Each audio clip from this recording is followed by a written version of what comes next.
nosso amor. Bom dia, que bom nos reencontrarmos nessa manhã de quinta-feira, hoje é dia 30 de julho. Dentro de instantes, você ouvirá o cantor e pastor de saudosa memória, Luiz de Carvalho, interpretando Deus enviou o seu Filho amado para nos salvar. Pastor Robson, no bloco Curiosidades Bíblicas, falando direto de Corinto. E o pastor Antônio Júnior trazendo-nos mais uma reflexão da Palavra de Deus para nossa edificação. Vamos, nesse instante, fazer oração de gratidão a Deus. Façamos juntos esta oração, porque você amanheceu o dia com vida. Você, como todos nós, ao amanhecermos o dia, temos o nosso café da manhã, temos saúde para trabalhar, temos liberdade para proclamarmos este Evangelho. Portanto, convido você a que juntos façamos uma oração. Pai, obrigado por este dia que o Senhor está nos presenteando. Abençoe a cada lar, a cada família, que a tua paz e a tua presença e a tua bênção de libertação, de salvação, de cura, venha sobre cada vida, sobre cada coração. Essa é a oração que nós te fazemos, em nome de Jesus. Deleite-se com esta música, Deus enviou o seu Filho amado.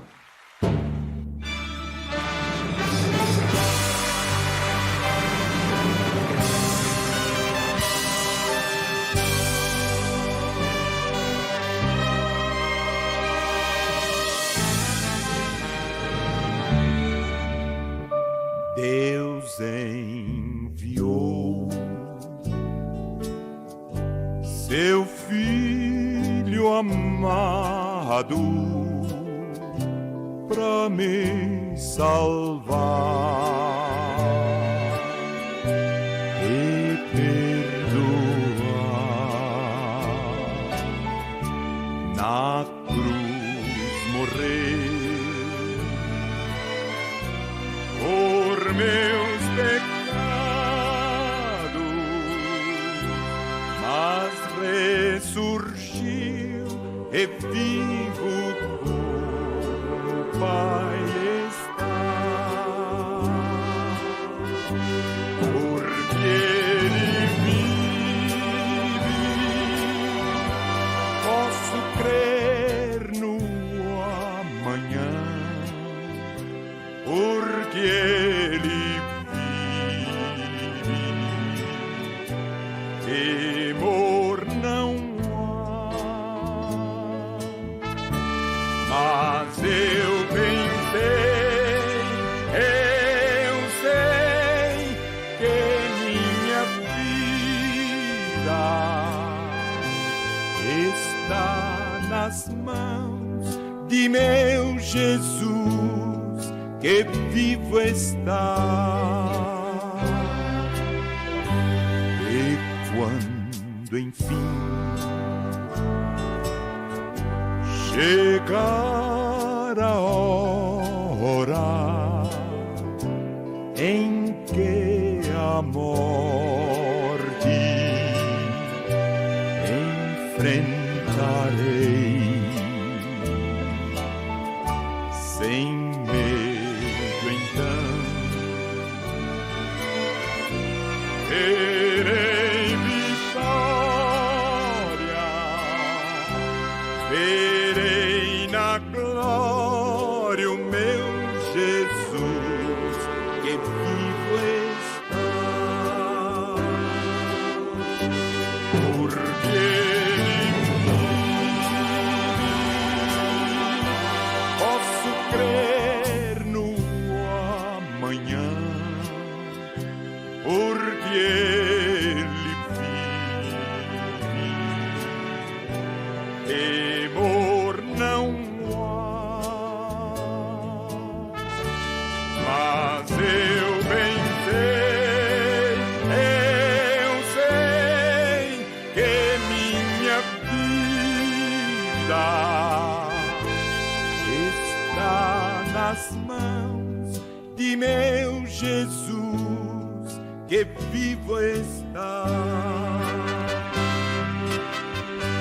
Está nas mãos de meu Jesus, que vivo está.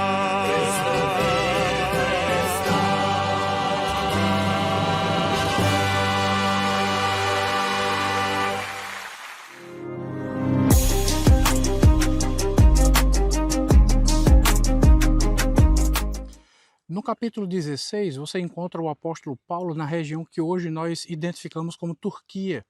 Então ele recebe uma visão e atravessa para o que nós conhecemos hoje como Europa.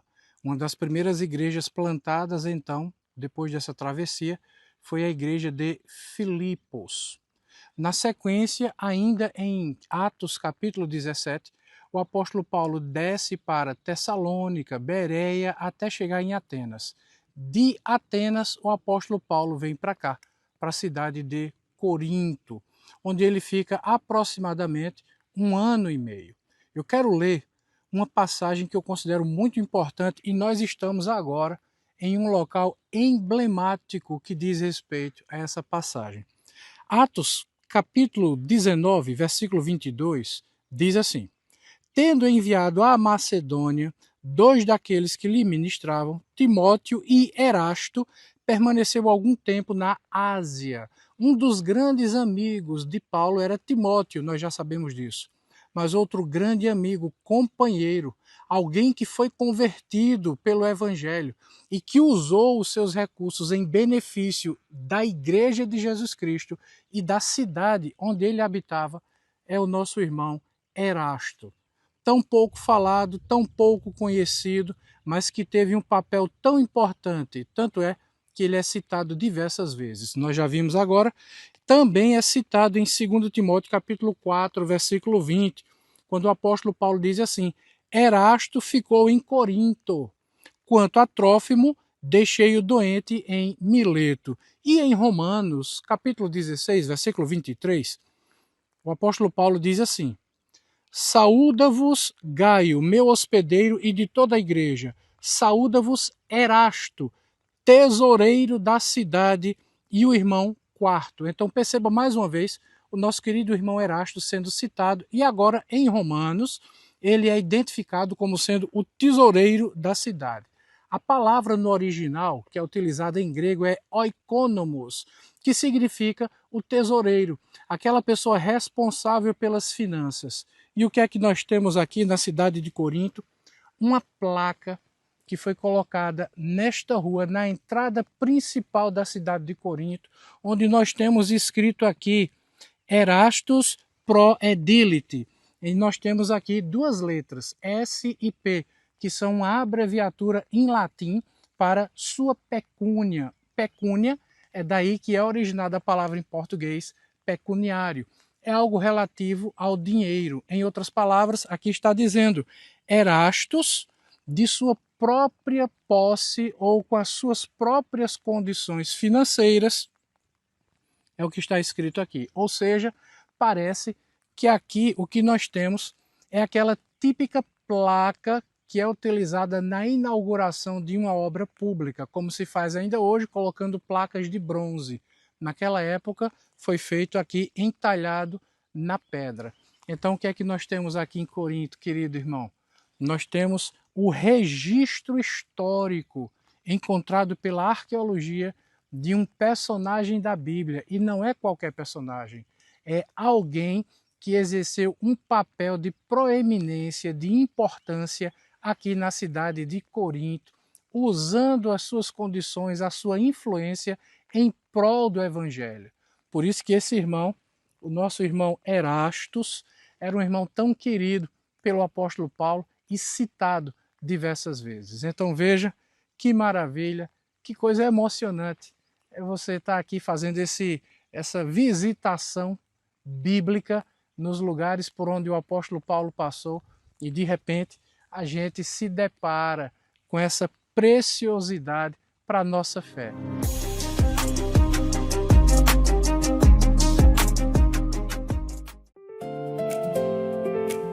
Real Bus, 70 anos transportando sonhos e vidas. Com mais de 70 anos de história, a Real Bus é referência no transporte intermunicipal na Paraíba, especialmente na icônica rota João Pessoa-Campina Grande. Desde sua fundação, a empresa tem superado desafios e conectado pessoas, transformando cada viagem em parte de uma rica história de dedicação, segurança e confiança.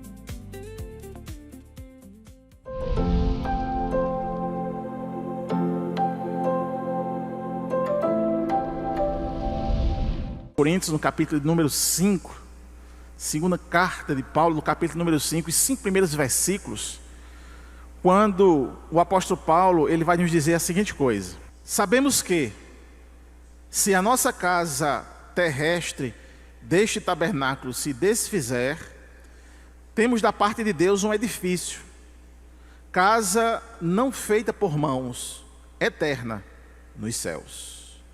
E por isso, neste tabernáculo, gememos, aspirando por sermos revestidos da nossa habitação celestial. Se todavia formos encontrados vestidos e não nus, pois na verdade os que estamos neste tabernáculo gememos angustiados, não porque queremos ser despidos, mas revestidos, para que o mortal seja absorvido pela vida. Ora, foi o próprio Deus quem nos preparou para isto, outorgando-nos o penhor do Espírito, até o versículo 5. Interessante que Paulo, ele era um fabricante de tendas. E outra coisa interessante também, lembrando das quintas-feiras da primeira carta de Corinto, ou o contexto, lembremos que a cidade de Corinto tinha construções, edificações muito resistentes ao exemplo, ou a exemplo dos templos do Deus grego. Pilares de mármore puro, baluartes ou alicerces fortes, que sustentava todo aquele edifício, ao qual as pessoas faziam a leitura de que aqueles deuses eram fortes e robustos, igual aqueles edifícios.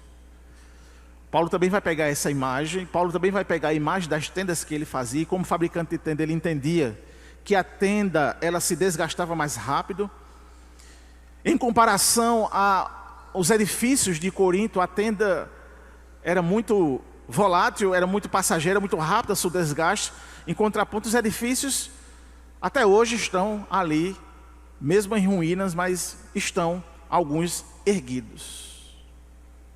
E é interessante que o apóstolo Paulo, em detrimento dessas imagens então que ele tem na mente e ele passa então nesse texto aqui, ele vai pegar, lógico, essa comparação, essa metáfora, a realidade de cada um de nós, como aqueles que têm uma bendita esperança, não como essa vida que é uma tenda, é uma barraca de acampamento, que se chover, que se esquentar, que se passar muito tempo vai se deteriorar, mas que nós somos esse edifício construído pelo próprio Deus, o arquiteto maravilhoso, que vai ser levado para a eternidade. Então Paulo, ele faz esse contraste, a tenda com o edifício, ele faz esse contraste nesse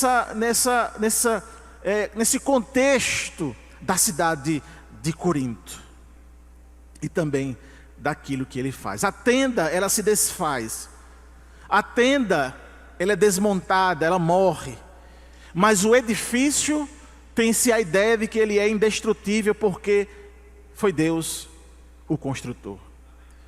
E aí Paulo pega essa imagem para falar sobre a promessa do nosso corpo glorificado, a ressurreição. Note que Paulo, ele começa o versículo dizendo, porque sabemos. E é interessante, quando você inicia essa leitura, ele dizendo justamente, porque sabemos. Quando ele diz porque sabemos, ele traz a ideia dele e também da própria igreja. Ou seja, Paulo levanta logo aqui nesse início do capítulo 5, a fé operante da igreja. Porque sabemos. É como se Paulo dissesse assim, o que eu vou dizer aqui não é novidade para ninguém. A gente já sabe. Eu quero só reafirmar essa realidade, utilizando agora de metáfora, de comparação com o contexto. Nós já sabemos, você já sabe. Amém? Nós já sabemos. Isso, então, faz-nos entender o seguinte, o crente, ele não está esperando uma possibilidade de acontecer. O crente, ele não está, como torcedores, nós do Brasil, pensando numa possibilidade de ganhar e perdeu. Não. Aqui ele tem certeza, nós já sabemos. Aleluia, aleluia. Pode levantar o que for, pode vir o que quiser. Nós, como povo de Deus, nós já sabemos. E eu enfatizo que a segurança do crente, então, não se baseia na sua própria força, mas na fidelidade de Deus. Quem promete é o que arquitetou esse edifício. Quem promete é aquele que estabeleceu a redenção. Quem é que promete? O Criador do universo. É Ele quem promete. Se Ele promete, nós vamos ganhar. Ou melhor, nós já somos vitoriosos. Aleluia. Já somos vitoriosos. Já ganhamos. Nós já sabemos. Glória a Deus. Quando Paulo escreve aos Filipenses capítulo 3, versículos 20 e 21, ele diz assim: mas a nossa pátria está nos céus, de onde também aguardamos o Salvador, o Senhor Jesus Cristo, o qual transformará o nosso corpo de humilhação para ser igual ao corpo da sua glória, segundo a eficácia do poder que Ele tem de até subordinar a si todas as coisas. E eu preciso enfatizar então aqui, irmãos, que a nossa certeza não é um desejo positivo. A nossa certeza não é porque nós confessamos positivamente. A nossa certeza é por causa da garantia baseada no poder de Cristo que transforma o nosso corpo de humilhação, ou seja, essa barraca, essa tenda, em um corpo de glória, o edifício sólido. Aleluia, aleluia. Então precisamos enfatizar justamente isso, irmãos. A gente não está esperando uma coisa que talvez não aconteça. Na ideia de Paulo aqui, já aconteceu. Quando olhamos para a cruz, já foi consumado. A obra já foi feita. A garantia já foi dada. A entrada já foi dada. O penhor já foi colocado. Aleluia. Aleluia. E aí, como é que está a nossa vida? Como é que deve ser a vida do crente? Ele deve estar preocupado com as finanças, ele deve estar preocupado com a família, ele deve estar preocupado com o que vai acontecer amanhã, ele deve estar preocupado com o jogo. Não, a nossa vida não se caracteriza por essas preocupações, meus irmãos. A nossa preocupação está em isso acabar logo, em logo esse mundo se findar. A nossa preocupação, o nosso gemido é: Senhor, aponta nos céus, Maranata, a hora vem, Senhor Jesus. Queremos ver o sinal do Filho do Homem nos céus, queremos ver esse céu romper e o Filho do Homem aparecer e chamando: vinde benditos de meu Pai. Aleluia. É isso que nós gememos por causa disso. Não é dessas coisas desta vida. Essa vida é passageira. Seja o que for que esteja acontecendo, vai passar, mas nós veremos como Ele é, diz a sua palavra. O versículo número 2 diz assim: e por isso, neste tabernáculo, gememos. Mas gememos o quê? Aspirando por sermos revestidos da nossa habitação celestial. Outra ideia que se tem aqui é de que, como ele disse que nós já sabemos, e a ideia é de que, se a gente já sabe como é, ou tem uma ideia de como é o nosso tabernáculo, o nosso edifício, a gente deveria então estar gemendo, ansiando por esse tabernáculo, por esse edifício. Amém? A ideia, meus irmãos, é de que, se ainda estamos aqui, a nossa vida é totalmente dedicada a Ele. Amém? Nós não desejamos morrer. Desejar morrer já é um problema psicológico, mas a gente deseja estar no novo tabernáculo. A gente deseja estar definitivamente na presença dEle. Louvado seja o nome do Senhor. É por isso, irmãos, que muitas vezes quando nós estamos em um culto fúnebre de um crente, a gente percebe menos choro, menos desespero. E ainda mais quando esse crente tem em volta a sua família confessional, que confessa a Cristo Jesus. Você vê aquele momento de luto, de tristeza, lógico, por causa da ausência da pessoa querida, porque é muito bom estar perto de quem nós gostamos, mas lá no fundo da nossa alma vem aquele consolo e aquele contentamento. Ele está no lugar melhor. Ele já está experimentando o que Paulo está dizendo aqui. Louvado seja o nome do Senhor. Aleluia. Então o gemido do crente, o crente autêntico, também percebe-se outra coisa. Nós não ignoramos a dor presente. Nós gememos. Gememos, às vezes pela perda de pessoas queridas, pelo corpo que adoece, pelas injustiças do mundo, pelas nossas próprias falhas. Mas esse cristianismo bíblico não prega uma anestesia. Não é algo que... eu estou sofrendo, eu perdi alguém, eu estou em luto, eu estou com problema financeiro, eu estou com um problema de saúde e tal, então eu vou ficar anestesiado para ficar em um momento de êxtase, para não perceber isso. Não é isso que ele está dizendo. O que ele está dizendo é que nós não ficamos presos a esse detalhe, pelo fato de nós termos algo muito maior e insuperável, que nos está aguardando. É esse sentido. Ele chama então o crente para tirar o foco das coisas desta vida, como a gente aprendeu hoje de manhã, para colocar o foco nesse tabernáculo celestial glorioso. E isso faz todo sentido. Faz todo sentido. Portanto, meus irmãos, o sofrimento do crente é diferente do sofrimento do mundo. O mundo, ele geme de desespero, porque acha que esta vida é a única oportunidade de ser feliz. É por isso que existe tanta gente frustrada. Quando chega, por exemplo, na meia-idade, 50 anos, e ele não enricou, ele fica frustrado, se lamentando, se lastimando. Porque ele construiu toda a sua vida baseado na esperança de que aqui um dia ainda enricar, de aqui que um dia ia ter uma vida boa, de que ia ter posse e tudo mais.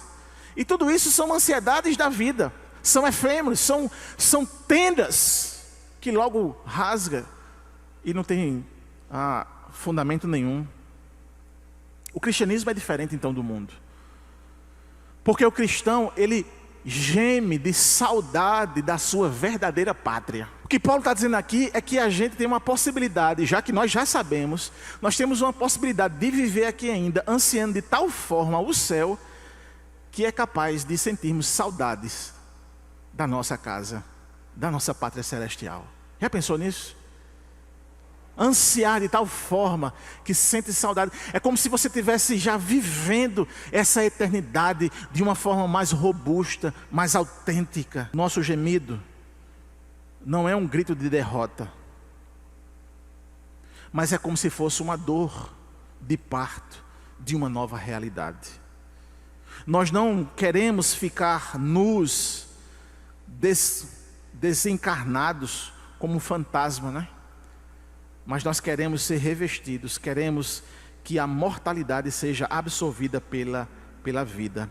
Paulo, escrevendo aos Romanos, capítulo 8, versículo 22 e 23, ele diz assim: porque sabemos que toda a criação, a um só tempo, geme e suporta angústias até agora.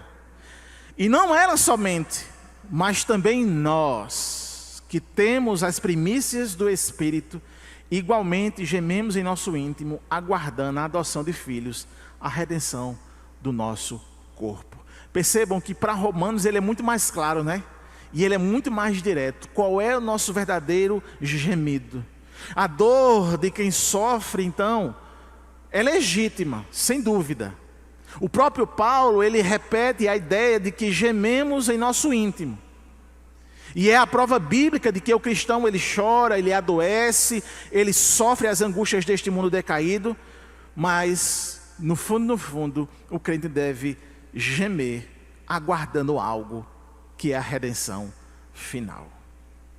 Se devemos nos desesperar, desespere-se pelo céu, desespere-se por ansiar a redenção final.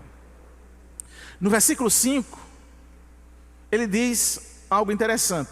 Ora, foi o próprio Deus quem nos preparou para isto, outorgando-nos o penhor do Espírito. Se nos versículos 3, quando ele diz: se todavia formos encontrados vestidos e não nus, pois na verdade os que estamos neste tabernáculo gememos angustiados, não porque queremos ser despidos, mas revestidos, para que o mortal seja absorvido pela vida. No versículo 5, ele vai dizer que foi o próprio Deus que nos preparou para isso. O que Paulo está dizendo de forma muito direta é que esse sentimento, essa ideia, essa ânsia, digamos assim, pelo céu, essa vontade de ir ao céu, de ir para a pátria, de estar definitivamente nesse novo tabernáculo, de ter esse edifício sólido, não vem de nós mesmos, mas vem do próprio Deus. Ou seja, Deus coloca esse desejo de forma espiritual em nós para desejarmos o céu. Que coisa interessante. Que coisa interessante. É o Senhor que faz, que move o nosso interior. Não para ficar como um fantasma, como ele está dizendo aqui, despidos ou nus, ou se retirar desse tabernáculo para ficar como uma alma penada. Não é isso. Mas é que o próprio Senhor preparou absolutamente tudo, inclusive esse desejo ardente, esse gemido no nosso coração, por ansiar a estar com Ele, porque é definitivo. O significado do penhor, do versículo 5, quando ele diz também o penhor do Espírito, né, o qual nos deu também o penhor do Espírito, a gente já viu algumas vezes, eu quero só relembrar, esse termo é um termo resgatado do Antigo Testamento também, porque é um termo utilizado desde as primeiras civilizações comercialmente. Significa um valor de entrada, uma garantia de pagamento, que assegurava que o comprador voltaria para buscar a mercadoria completa. Ou seja, a ideia de penhor é também aquela ideia de que você tem uma joia cara e você vai deixar penhorado para que você possa ter algo ali, ou ter um dinheiro ali, mas que depois você vai pagar de volta para ter de volta o seu bem. É uma garantia. E essa ideia de garantia, Paulo então usa mais uma vez de metáfora, de comparação, para dizer que não fomos nós que colocamos essa garantia. Olha que coisa espetacular também. Veja, tudo é o Senhor que faz, tudo é Deus que fez. Por isso que a gente deveria, irmãos, estar todos os dias na presença do Senhor de forma mais efusiva, porque Ele fez tudo por nós, Ele continua a fazer por nós. Nós não fazemos absolutamente nada e pecamos quando pensamos que é pelos nossos méritos, que é pela nossa desenvoltura, que é pelo que nós somos. Não, é porque Ele fez, é o que Ele fez. E Ele fez de forma completa. Ele deu a entrada, Ele deu o pagamento que assegurava que o comprador voltaria para buscar a mercadoria completa. Ou seja, o próprio Espírito garantiu pelo penhor de que nós seremos resgatados. O Espírito Santo habitando em nós hoje é essa parcela de entrada. O Espírito Santo que move a igreja, que leva a igreja, que conduz a igreja, que dirige a igreja. Essa é a real força, o real poder, o complemento real desse edifício que Deus já começou a construir e que irá completar no seu dia. Ele já fez, Ele já penhorou, Ele já colocou o seu Espírito em nós, Ele já deu essa parcela de entrada, Deus já colocou em nossa vida. E se você já experimentou paz em meio à tempestade, alegria no sofrimento ou convicção de pecado, isso é o Espírito Santo provando a você que o edifício é real e que Deus vai terminar o que começou.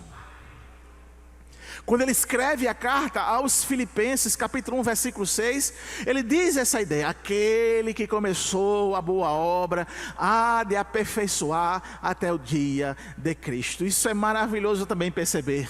Esse edifício, o qual ele já deu o penhor, ele já deu a entrada, ele já garantiu, ele está trabalhando, edificando as nossas vidas, porque ele está aperfeiçoando as nossas vidas. Louvado seja o nome do Senhor. Agradeço a sua teleaudiência e esperamos nos reencontrarmos amanhã para a realização de mais um programa Opção para a Vida. Aproveitamos nesses instantes finais para que os nossos amigos internautas do YouTube, telespectadores da TV Master, divulguem o nosso programa. Há muita gente que está sem saber que nós continuamos no ar. Portanto, comunique ao seu parente, seu vizinho mais próximo, seu amigo de trabalho, para que eles possam nos assistir, para que eles possam nos acompanhar através da TV Master, TV a cabo Canal 20 e também no YouTube.